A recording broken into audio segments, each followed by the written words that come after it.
Hey guys, welcome back to another review, and today I am reviewing Sound of Metal, starring Riz Ahmed, Olivia Cook, Paul Raci, and Lorraine Ridolph, and it was directed by Darius Martyr, who was the writer of the excellent film Place Beyond the Pines. And this film is about a heavy metal drummer's life is thrown into a freefall when he begins to lose his hearing. Okay, let's say, all right, positives. Riz Ahmed. He is incredible in this movie. In case you don't know who that is, he was in Nightcrawler, Rogue One. He was the villain in Venom, and he was also in Four Lions, which I haven't seen, but I want to. This definitely, in my opinion, Oscar-worthy performance. This performance is. He is incredible in this movie. Olivia Cook is also really good in the movie. She's not in it that much, but she's still a very good supporting role. You may have seen me talk about this movie in my video of predicting the Oscars, and I mentioned that this movie is actually really good.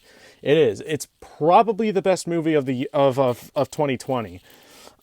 This is a gut-wrenching movie. I'm just gonna say it. This movie is highly effective. This movie basically made me never want to turn my music up past halfway on headphones. It affected me it affected me that much. And another thing about this film is that it is just incredible. It's incredible. It's not like a perfect movie though. There's some flaws I have with it. I'll get back into those later. But first, let's praise the film.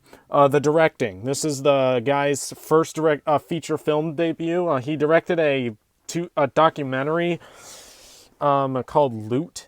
I haven't seen it, but this is a very good, very good first first directorial thing, debut.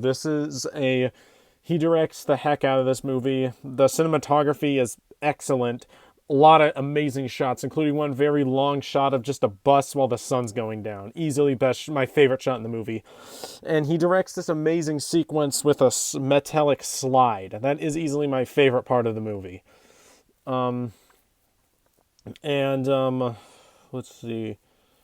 And I actually really do like how the fact that the movie is a lot more of a slower pace. I mean, yeah, that could be a negative, but the slow pace really helps the film be more sad. And this movie is actually very sad. Another thing I have to say about this movie is the sound design. Easily, this should be totally nominated for sound design, which March 15th is when the Oscar nominations are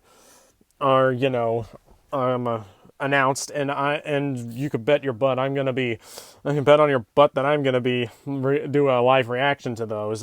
Maybe not like a live reaction, more like I did last year, where I just kind of sat and had my mom tell me the nominations. I'm really excited for that. Anyway, I sure hope this movie gets nominated for sound design. It probably will be.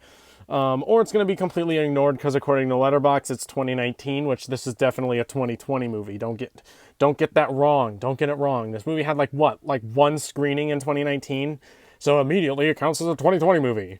As a 2019 movie. Yeah, no, it's definitely 2020. But enough rambling about that. The sound design in this movie should totally be nominated and probably should win. The sound design is something I've never heard in a movie before. And even though I'm not a fan of death metal, I still connected with the main character, even though I used to love death metal, but not really anymore. I'm more into movie soundtracks right now. That's more of the music I listen to now. But yeah, I really connected with the main character here. I also love the scenes where he's learning, where he's in like this deaf community place where he's learning all the sign language and learning how to read lips and stuff. It's all very, very great, good stuff. Okay, what else to talk about? And if I have a few negatives with the movie, it's not a perfect movie. One of them is that I think the movie is like a little too long. I think the movie could have been about 15 minutes shorter. And I do think the movie is a little too depressing. Like this movie is bound to ruin your day. So if you ever watch this movie, I suggest you watch something more lighthearted afterwards. Because I do not like leaving... I mean, I like it when a movie leaves a lasting impression on me, and it still does, but... I don't really like being sad after a movie ends, except, if I want to, but this... So just saying, if you don't like being sad after a movie, you should probably watch something more lighthearted afterwards. Like, to me, Dumb and Dumber always works, but, no one could go wrong with Dumb and Dumber. Alright, is that all I have to say about this movie?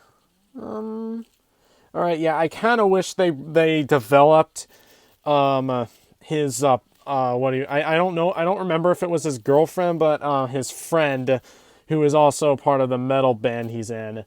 I really wish they developed their relationship a bit more, and I wish they developed her character a bit more, because she kind of goes away around about halfway through the film, or at least that's what I remember. I just kind of wish they developed their relationship a bit more.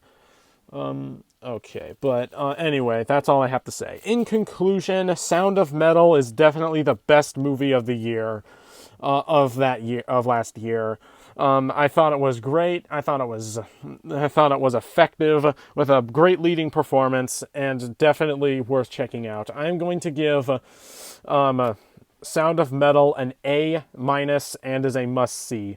I know I gave Hamilton an A+, but I don't count Hamilton as a movie. Like it can't, like the Broadway play was in 2016, so I don't count Hamilton as like the best movie of the year. But this one definitely so far still is probably my favorite movie of 2020 so far. Alright, so if you've seen Sound of Metal, what did you think about it? And if you like this review, give it a like, and I will see you guys next time.